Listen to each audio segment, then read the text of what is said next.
Periscopi sur France Bleu Roussillon avec Sébastien Girard. Ascolteu el Periscopi en companyia de l'Eric Forcada, la Paula Escudero i el Mateu Pons. Bon dia. Bon dia. Mateu Pons és advocat a Perpinyà i membre del SICAC. Llavors, és d'aquelles sigles una mica difícils d'entendre. Consell d'Il·lustres Col·legis d'Advocats de Catalunya.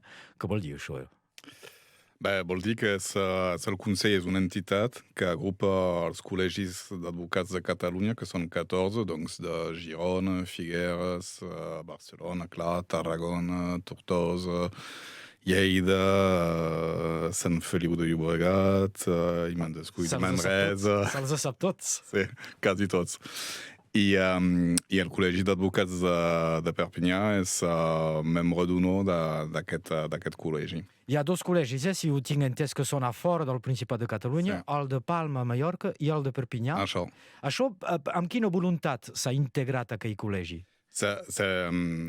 Nosaltres ens hem integrat a partir de la Comissió Lingüística del col·legi, perquè de fet el Consell dels Il·lustres Col·legis d'Advocats de Catalunya, el SICAC, s'encarrega de bastants de dominis a l'entorn del dret i de la professió d'advocat, que sigui drets humans, que sigui deontologia, i hi ha una comissió des de l'inici molt potent, que és la Comissió Lingüística, que té per objecte de promoure l'ús del català dins l'àmbit, evidentment, judicial, i és dins d'aquesta comissió que s'han integrat els dos col·legis foranys, doncs, Palma i Perpinyà. Perquè el tema de la llengua ja sabem que sempre fa una mica de polèmica de l'altre costat de l'Albera, però és molt important en termes jurídics, la llengua.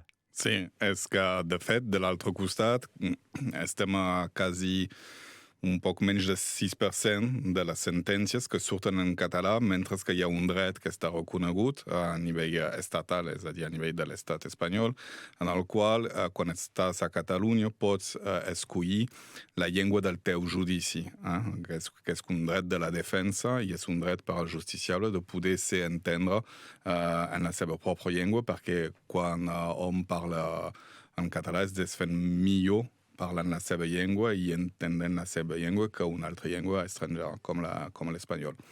Suposi també que en la seva activitat, a través del Col·legi de Perpinyà integrat al del Sud, hi ha d'haver tota la temàtica de les traduccions i dels equivalents d'un país a un altre amb una mateixa llengua. És això, és que la Comissió Lingüística del SICAC té per un dels seus objectius i un dels seus reptes és de crear tot aquesta lexicologia, aquest vocabulari jurídic en català, perquè dins les facultats el dret s'ensenya en castellà i no en català, doncs estem obligats de crear, un poc com Pompeu Fabra, tota aquesta lexicologia i el Col·legi de Perpinyà, i doncs el membre que el representa doncs, en aquest moment jo, fa les seves aportacions també a nivell de marxant del francès per anar sobre vocabulari català. L'Eric Forcada té una pregunta per tu. Sí, més enllà d'aquesta lògica lingüística, de ser propers d'aquests col·legis, ajuda per solucionar temes transfrontalers, per exemple? Teniu temes pendents? Sí, el que està bé és que a través d'aquesta comissió lingüística on es parla de llengua, d'idioma i de vocabulari, fem xarxes entre els advocats del nord i del sud i després hi ha col·laboracions que es creen a fora de l'entitat SICAC per promoure i per defensar doncs, el justiciable quan és d'un bàndol a l'altre de la frontera. La frontera encara, només per acabar ràpidament, la frontera encara genera delictes?